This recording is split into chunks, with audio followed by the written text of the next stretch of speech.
बंगले की कहानी, डरावनी कहानी। यह बात उन दिनों की है जब मैं 8वीं कक्षा में पढ़ता था। तब मेरी उम्र 13 की थी। उस समय मैं अपने परिवार के साथ बड़े मजे और मस्ती करता था। मेरे परिवार में मम्मी पापा और बहन और मेरी दादी भी रहती थी।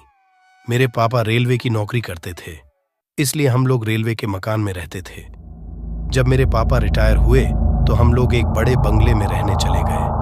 उस बंगले में मैं बहुत खुश था, क्योंकि मैं पहले से सोच रहा था कि हमारा खुद का बड़ा घर हो। जब हम लोग घर में रहने गए तो हमें एक बेचैनी सी महसूस हो रही थी और हम रात को देर से सोते थे, क्योंकि हमें डरावनी पिक्चर बहुत पसंद थी और हम देर रात तक टीवी देखते रहते थे और हमारा बाकी का परिवार खाना खाने के थोड़ी ही देर बाद सो जाते थे। एक दिन की बात है, जब मैं रात में 11:30 बजे टीवी देख रहा था, तब मुझे लगा कि बाहर से कोई आवाज आ रही है। मैंने सोचा मम्मी या पप्पा पानी लेने के लिए उठे होंगे, वहीं से आवाज आ रही होगी। उस समय मैंने ध्यान नहीं दिया, लेकिन थोड़ी देर बाद जब मैंने टीवी बंद कर दी तो मुझे फिर से पायल बजने की आवाज आ रही थी, कि जैसे कोई मेरे पास चला आ रहा हो। मैंने देखा तो कोई ना दिखा तो मेरे पैर थर थर कांपने लगे और मेरे होश उड़ गए। यह कैसी आवाज है? तभी पायल की आवाज बंद हो गई। थोड़ी देर बाद आवाज फिर से आने लगी तो मेरा दिल जोर जोर से धड़कने लगा, मानो मेरा दिल बाहर आ जाएगा। मैंने सोचा कि मैं यह बात सबको बताता हूं। जब मैं हिम्मत जुटा के दरवाजा खोला तो मुझे वह मेरे पास बजने लगा, लेकिन वहां पर कोई ना दिखा। तो मैं किसी तरह मम्मी के कमरे में पहुंचा और सारी बातें उन मम्मी पापा को बता दी। मेरे पापा मानने को तैयार नहीं थे कि मैं सच बोल रहा हूं, क्योंकि उनको जोर से नींद आ रही थी और वह थोड़े नींद में भी थे। यहां तक कि कोई ने मेरी बातों पर ध्यान ही नहीं दिया।